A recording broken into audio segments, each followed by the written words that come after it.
Harrier GR9 pilots.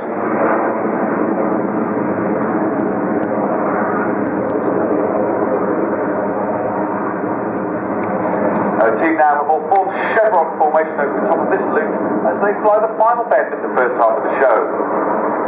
Planky at Red 2 has seen several tours in Afghanistan himself, and he's married to Amy, and until very recently he had the most embarrassing car on the team, the turquoise Mazda MX-5. Now he always played with his white ladies. We never believed it. He seemed to picture the two of them every day. He didn't put on the red, white and blue smoke.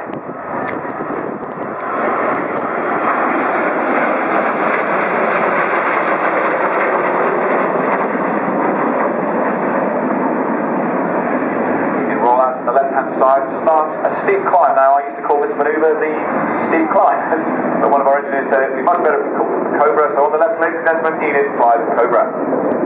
Now Duffy, who went through the middle of the formation there, is a former Jaguar GR3 pilot.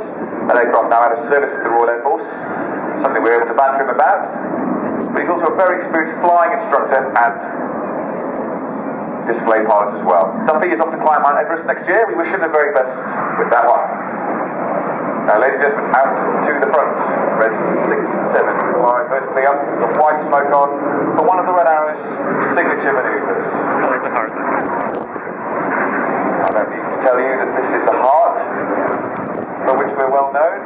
And as Red 9 provides Cupid's arrow for our heart very shortly, I'm going to dedicate this manoeuvre to all the ladies in the audience today. So, girls, this one's for you.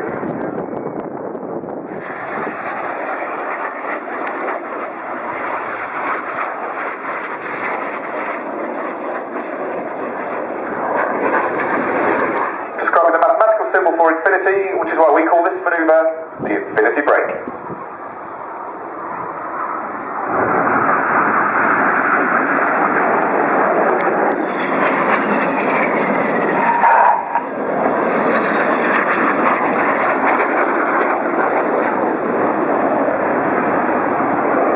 Six and 7, that's Pablo and Monty flying the aircraft at maximum performance here around the corner, probably pulling about 6G here.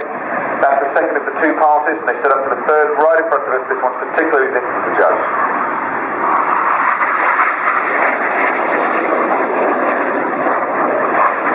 We have a face full of jet pipe from the aircraft in front.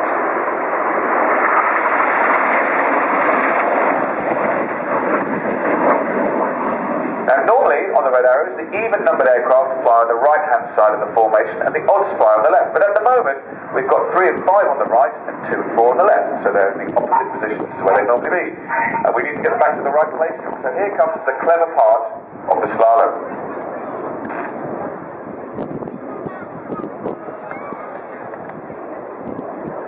And ladies and gentlemen, let me tell you, that manoeuvre requires complete trust and complete coordination between the pilots. Nicely done. They've now formed battle formation once again. As proud representative of Britain, on comes the red, white, blue smoke as Enid completes the slalom.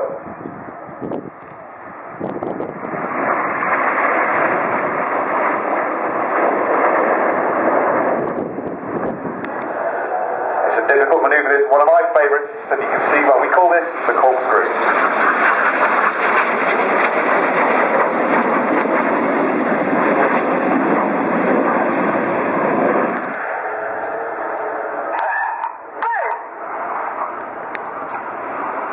Difficult manoeuvres for me to fly in the second half, but one of the most impressive.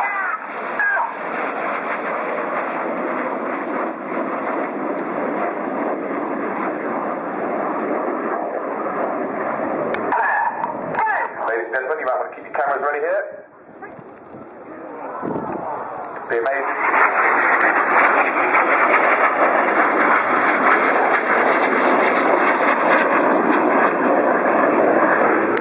From the left, the lap was played in. An essential part of the solution to sustainable growth, doing more with less. Alleviating traffic congestion of busy airports by transporting more passengers with no additional flights and at much lower cost. The display is to demonstrate the manoeuvrability and highlights the ease at which the 380 can be flown. Indeed, pilots say that despite its size, the A380 is extremely easy to fly. mainly due to its fly-by-wire system, which is the same as it is for most of the other Airbus aircraft.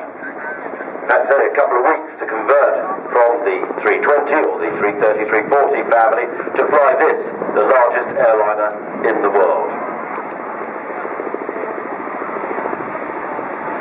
Last Friday, 2 Fridays ago, you know what I mean, the simultaneous delivery to Singapore Airlines of their 11th Airbus A380 and also Lufthansa's second A380 was made. Airbus have handed over to the customers this year over 10. Cruise at Mach 0.85, 85% of the speed of sound, and it can fly very, very slowly. And look at this huge airliner drifting across the top of the commentary box. Very, very slow speed. It's an awesome sight. And I don't like the word awesome, but it's true in this case. Look at that. It is almost unbelievable. And this, of course, is using the flight safety fly-by-wire programs that the Airbus fleets have installed. Overall length 73 metres. Wingspan was a match whisper short of 8 metres. The cockpit plus the driver equals 531 kilos. Have you told your neighbour how many ping pong balls? No, Mark, in the commentary box you can't guess. You've heard it all week. Nor can the rod threads. Sorry, the red threads working very hard down the back of the aircraft, stepping up to the next period. Fast roving approach. That inserting troops into areas which landing would not be possible due to the nature of the terrain.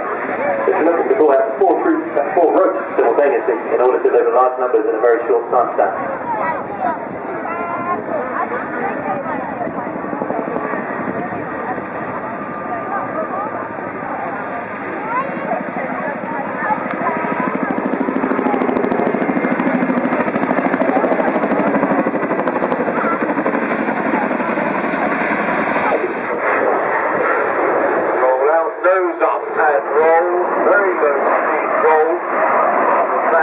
Staying low speed to fly down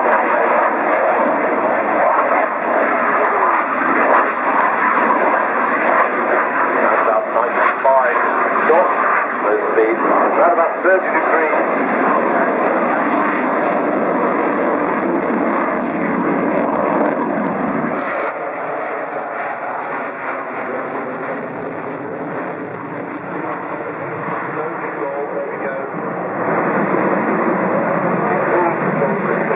Stick full rudder pedal while maintaining a 30-degree angle of attack. Loaded with repeat missiles. It has no angle of attack. Kit from Messi and Doughty. These are the good use there. They do the undercarriage on the Super Hornet.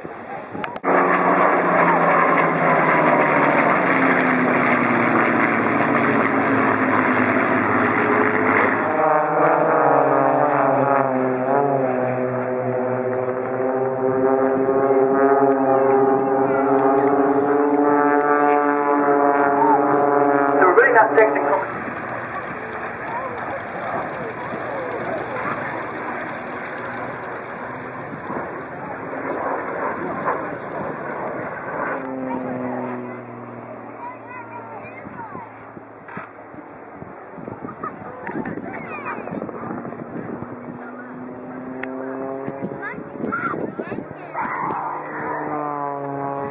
A series of flat inverted spins, horizontal, half Cubans, negatives, lap rolls, inverted flat spins, ruara, flick rolls, turns, tail slides. The rate of roll of the aircraft exceeds 420 degrees per second, and the speeds varying from 250 miles an hour to, well, not a lot. It goes backwards. He hasn't fitted their speed indicator to check how fast he goes backwards. It's very tough, very strong aeroplane, plus at minus 25 G. That's all minus 25 times force of gravity.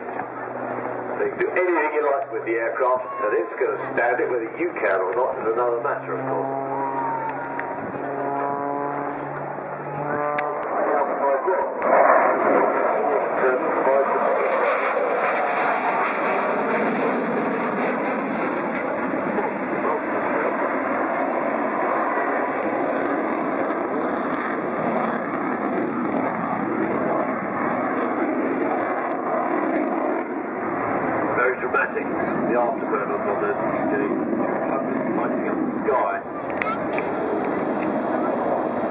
£13,500 of dry dust thrust, over £20,000 with the afterburner.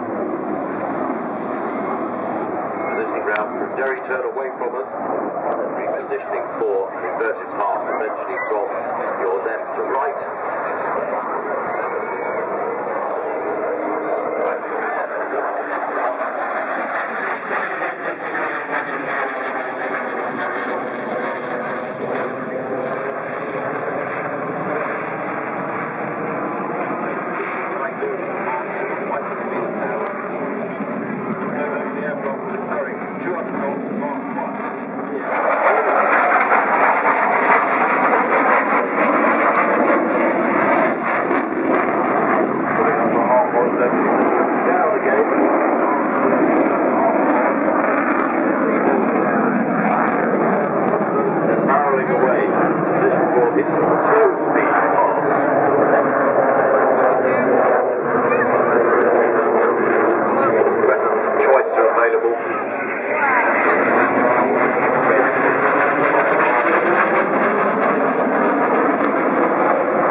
Bring the gear up, pull the aircraft rolling away, demonstrating the awesome power delivered by the Euro jets. 170 miles an hour, 250 miles an hour in a couple of seconds when he gets down to the far right hand end.